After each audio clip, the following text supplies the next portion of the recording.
Hi again. We are continuing with the parametric equation chapter, or topic at least.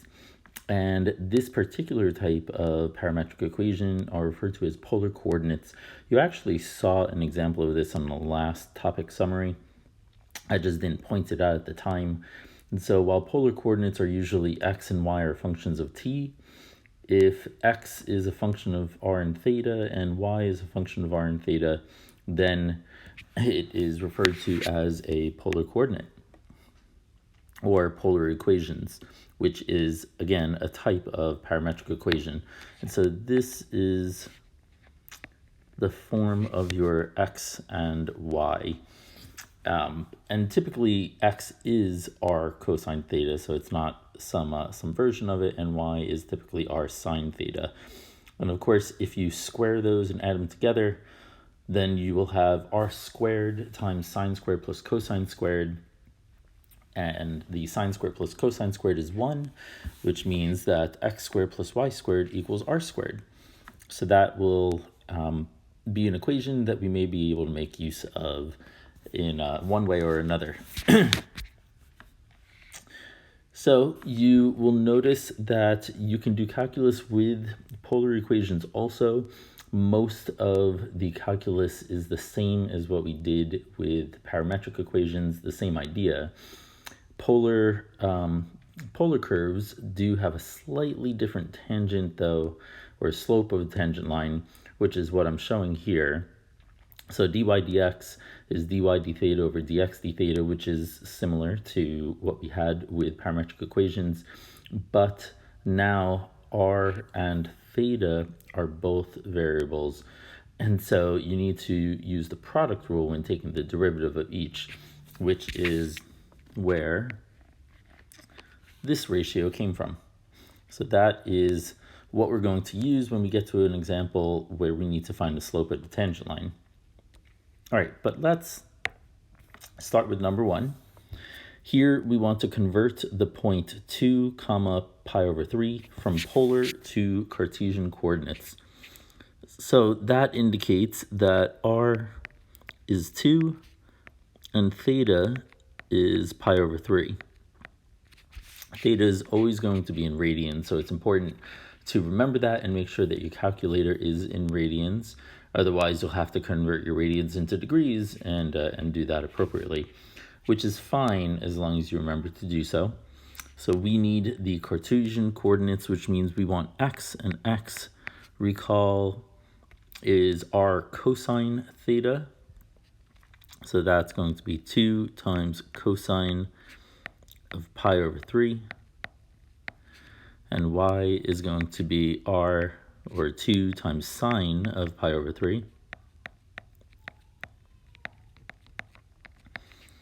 And when you calculate these, 2 times the cosine pi over 3 is 1, and 2 times sine of pi over 3 is the square root of 3, or about 1.732, which means that our Cartesian point is 1 comma root 3. Now let me take a moment to just explain how polar coordinates works.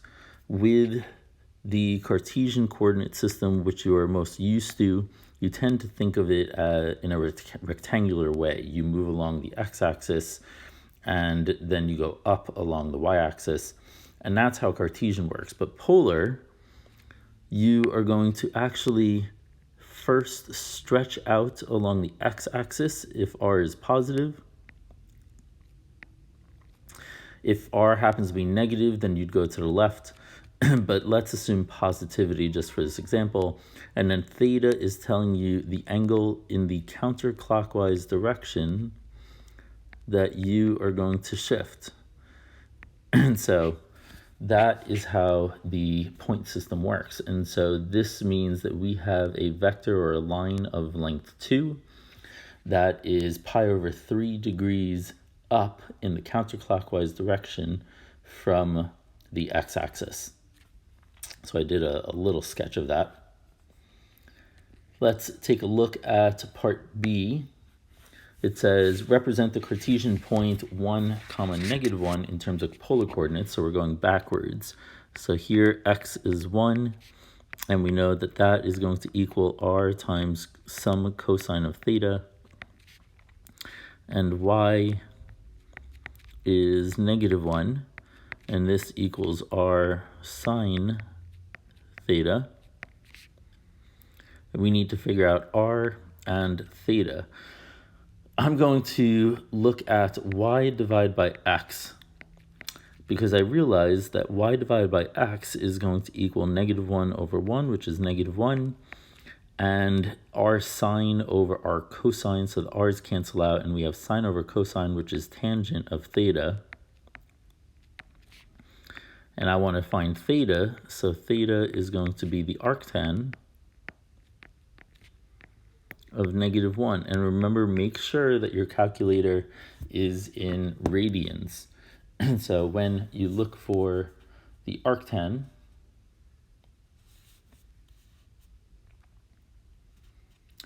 you will probably get a value of about pi over 4.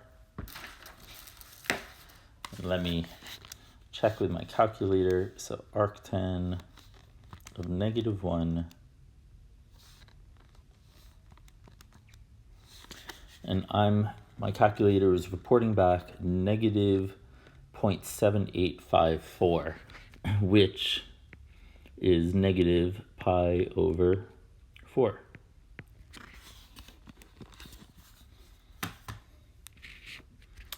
So we have an angle, and now we need to figure out r, and r is given by the yellow equation that I've got on the top left, x squared plus y squared equals r squared. So let's go and make use of that.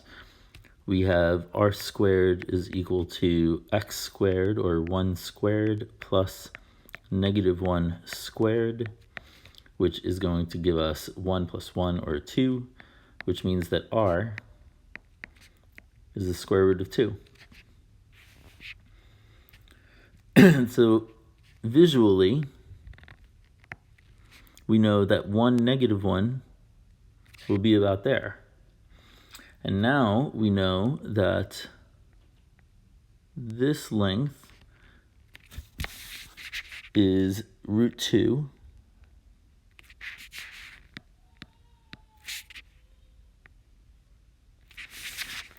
And that this angle is pi over 4, and because it's negative, it's in the clockwise direction. And so here's our r, and theta is the angle inside. All right, but there are a few ways that we could have actually written this. And so I do want to point out that we had a positive r of root 2, and then we rotated clockwise, which is negative pi over 4. We could have stuck with the positive r value, but instead of rotated clockwise, we could have gone counterclockwise. And so we know that a full circle is 2 pi, but we want to remove the pi over 4 piece. So 2 pi, just doing a little scratch work, 2 pi minus pi over 4 is going to be 7 pi over 4. And so that is another valid answer. We also could have started off with, let's say, the radius in the left side, which means we could have had a negative root 2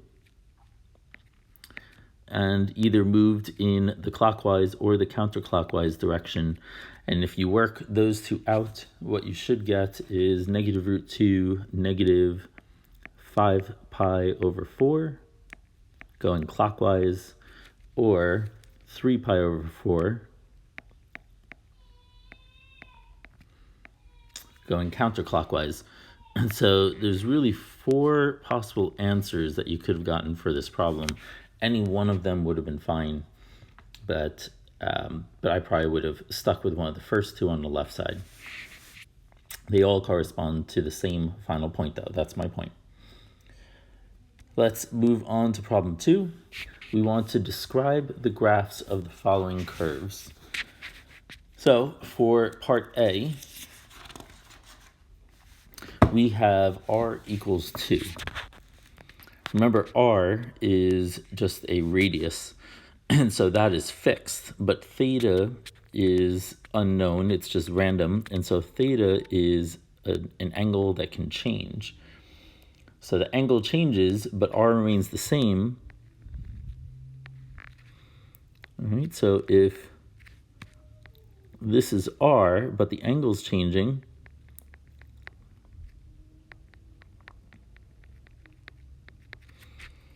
then that's the shape that we can get, which means that this is a circle,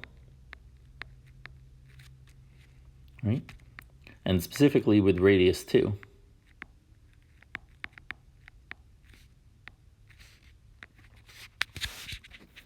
Now in the other path, you could look at when theta equals 1 for part B.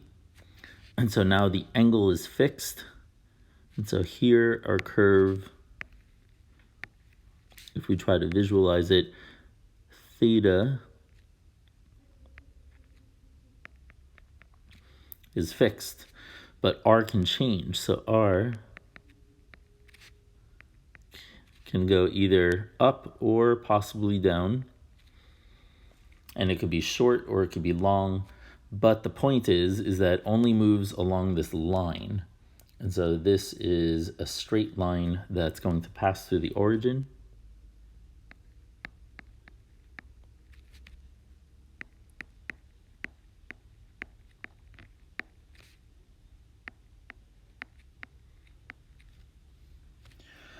When r is positive, it's going up, and when r is negative, it's going down in the third quadrant there. We also can actually figure out what the equation of this line is. And if you wanted, we can go ahead and just to demonstrate it, I know that y equals r sine theta, or sine of 1, x equals r cosine of 1, and if I divide each, I know that y over x equals tangent of 1. And if I solve for y equals tan 1 times x, and the tangent of 1 is 1.5574.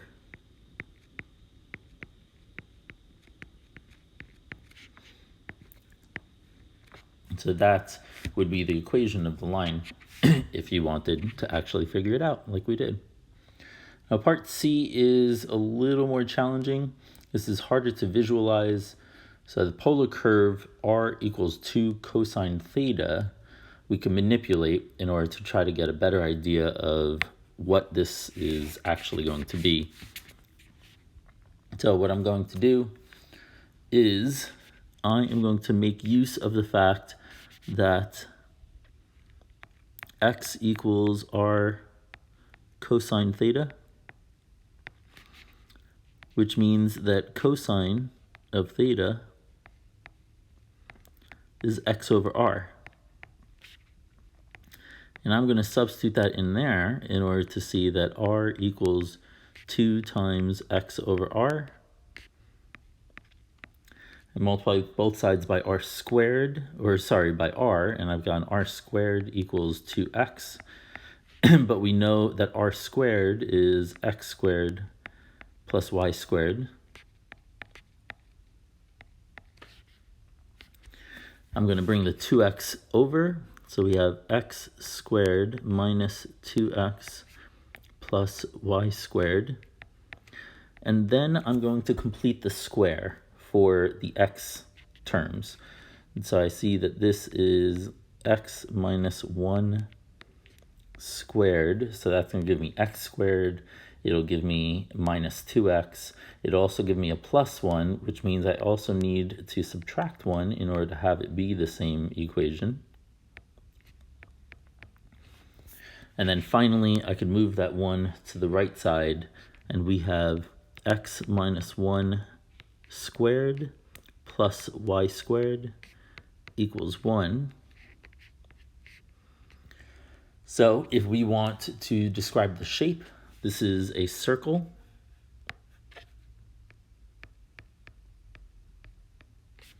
Centered